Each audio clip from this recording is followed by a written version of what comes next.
ఈ కుమ్ముడు పచ్చడికి ఈ లేత బుడంకాయలే స్పెషల్ అండి. పచ్చడికి మంచి టేస్ట్ అయితే వస్తది. వగరగా, పుల్లగా సమానంగా ఉండి వీలైతే గనక ఒక బంగినపల్లి కూడా యాడ్ చేయండి దొరికితేని.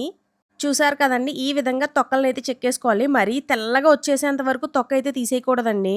ఈ మామిడికాయల్ని ముక్కల కింద ఏ విధంగా అయినా కోసుకోవచ్చండి. మన ఇష్టం అది. చిన్న ముక్కలుగాను కోసుకోవచ్చు. లేదంటే మాగాయ ముక్కల్లాను కూడా కోసుకోవచ్చు. కాయని బట్టి, వీలుని బట్టి కోసుకోవడమేనండి. ఇలా కోసుకున్న ముక్కల్ని ఒక 3 గంటల పాటు ఎండలో అయితే పెట్టేయాలండి. ఈ కుమ్ముడు పచ్చడికి కావాల్సినవేంటో చూపిస్తున్నాను చూడండి. మెంతులు, జీలకర్ర, ఆవాలు, వెల్లుల్లి, ఎండుమిరపకాయలు. ముందు పొయ్యి వెలిగించి మూకుడు పెట్టి ఆయిల్ వేడెక్కాక ఎండుమిరపకాయలనైతే వేసుకొని వేయించుకోవాలండి. అలాగే వెల్లుల్లి కూడా వేయించేసుకోవాలండి.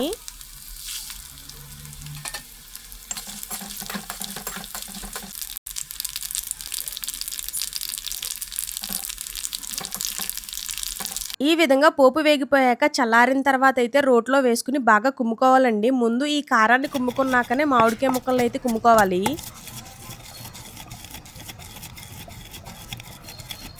ఇలా మెత్తగా అయిన తర్వాత దీనికి సరిపడా ఉప్పు కూడా వేసేసుకొని బాగా కుమ్ముకోవాలండి. ఉప్పు అంతా కారానికి పట్టేలాగా.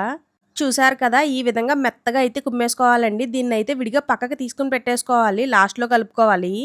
ఇప్పుడు ఈ ఎండలో పెట్టుకున్న మామిడికాయ ముక్కలనైతే వేసి కుమ్ముకోవాలండి. మీరు గనక డైరెక్ట్‌గా తినేయాలి అనుకుంటే సమానంగా కుమ్ముకోండి. లేదు అన్నంలో కలుపుకోవాలనుకుంటే మాత్రం ఈ విధంగా మెత్తగా అయితే కుమ్ముకోండి. మరీ పేస్ట్‌లా కాదు కచ్చా పచ్చాగానే కుమ్ముకోవాలి ఇలాగా.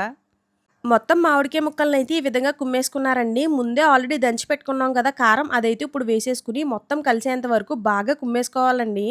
అంతేనండి. లేత మామిడికాయల కుమ్ముడు పచ్చడైతే రెడీ అయిపోయిందండి. నోట్లో నీళ్ళు ఊరిపోతున్నాయండి ఆ స్మెల్‌కే. నేనైతే ఇలా కుమ్ముతున్నప్పుడే పచ్చడి 4, 5 సార్లు తినేస్తాను. అంతా బావుంటది. లేటెందుకు మీరు కూడా ట్రై చేసేయండి. ఎలా వచ్చిందో కామెంట్ చేయండి.